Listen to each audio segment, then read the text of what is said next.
It is Monday, December 30th, 2024, and that means it is time for your very last news surge for this year. But that also means it is time to get your tickets, right here, scan that QR code, for the Mining Disrupt Expo happening in Fort Lauderdale, March 25th through the 27th.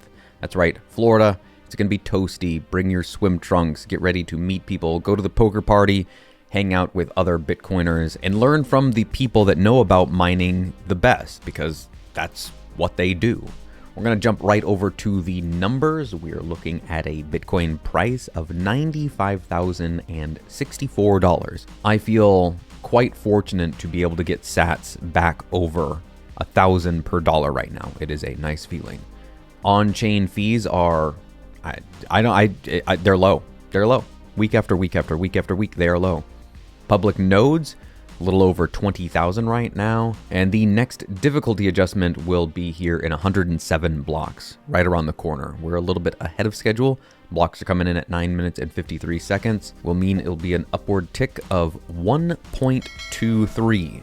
I kept this week's selection of news stories on the slim side. There's only one day where I have two stories. Every other day is one story because I've got a bit longer to talk in the opinion section. Kicking things off with Monday, we have here Harry Sudduck saying, Bitcoin is the best example of an idea whose time has come. On Tuesday, the Wicked Apple W_S_Bitcoin is showing one of his animations. And this one is showing a $50 weekly DCA, dollar cost average, into gold versus Bitcoin. And I'm not going to let the whole thing play here. I encourage you to click the link below.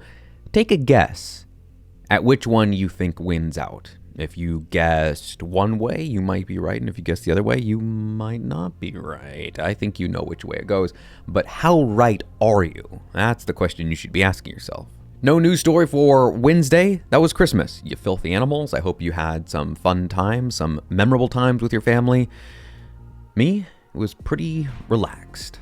So that means we're moving right over to Thursday. And on that day, Kulr Technology, KULR Tech, launches a Bitcoin treasury with a purchase of 217.18 Bitcoin for $21 million.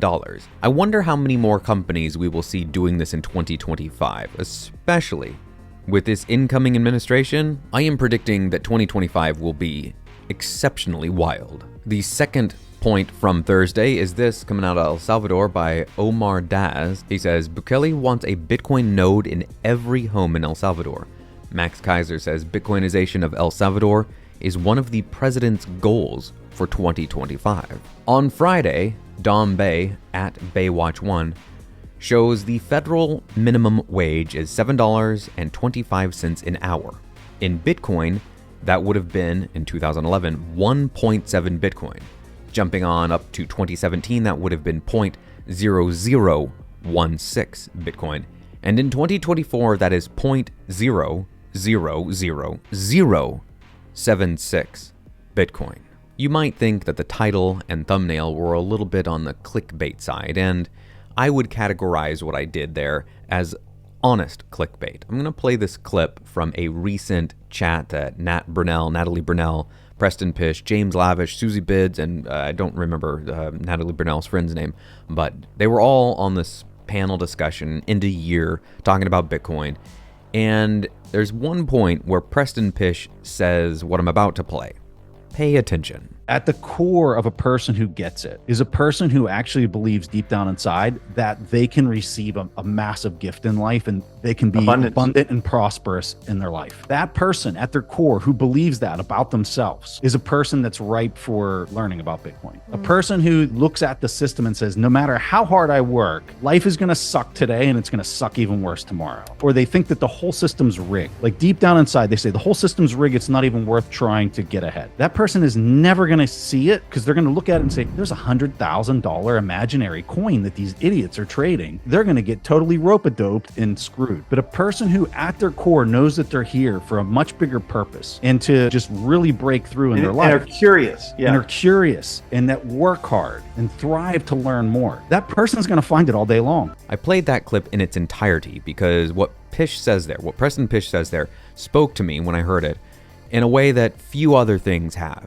Because and I've told my wife this a number of times, and she's the same way, have this fundamental core property of who I am. And that thing, that belief, is that every problem has a solution. And it is because of that way of thinking, it is because of that viewpoint that I have, that I found Bitcoin. And I went, is this the life rope?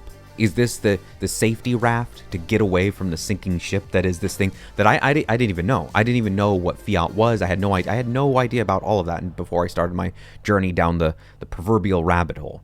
It is thanks to Saifedean Amos and Michael Saylor on the Lex Fridman podcast that I started looking into Bitcoin. Now, there's a lot of other things, certainly, that led me to that point, but I am a curious person. I went, what is this thing? How does it work? How does it get shut down? How does it fail? And time again, I was shown by people that have been in the space far longer than me that it doesn't die. It doesn't get shut down. It doesn't go away.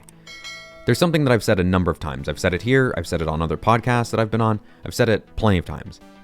And it's that I don't know for certain that Bitcoin is the answer. But I do know for certain that the current monetary system that we live under, that most people live under, is not something that benefits me. It benefits a select few, and it does not help me. It does not help anybody that I know. It helps a very, very exceptionally small percentage of people. And again, going back to the first point, I don't know if Bitcoin fixes everything, but I certainly don't know of anything better. If you're the kind of person that is curious and thinks there is a solution to various problems, there is a way out of this particular predicament, there is a better job out there for me if you're in a job that you don't like, there is a better way of life, then you're probably somebody that would make a really good fit for Bitcoin. At the very least, as I've said 100 times before, and I'll keep on saying, it's something that would be worth and behoove you to look into. If you're going to spend some thousands of hours of your life working for a thing, money, it makes a lot of sense, a whole lot of sense, to try and understand what that thing is that you're getting. To summarize, I've played a lot of video games, and there are certain things that I want in those video games, but I only ever want them because I know exactly what it's going to do for me. Maybe it's a weapon, it's a piece of gear, it's a card in a card game, whatever it is, I know why I want it. It's not a thing that I'm going, well, other people are getting it, so I guess I have to as well. No, I understand exactly what it is. But most all of my working life, I had absolutely no idea what money was. It's only in the last few years that I found Bitcoin, went down that rabbit hole, and discovered, oh, it's this thing that other people print out of thin air for no cost that I have to trade my time and energy for. That's some real BS. And then I find Bitcoin, and a whole world of solutions opens up. If you're somebody that's curious, there's a really good chance you've taken an interest in Bitcoin. If you're this far in the video, there's a really good chance you've taken an interest in Bitcoin. And if that's the case, then you most certainly do deserve Bitcoin. Until next week.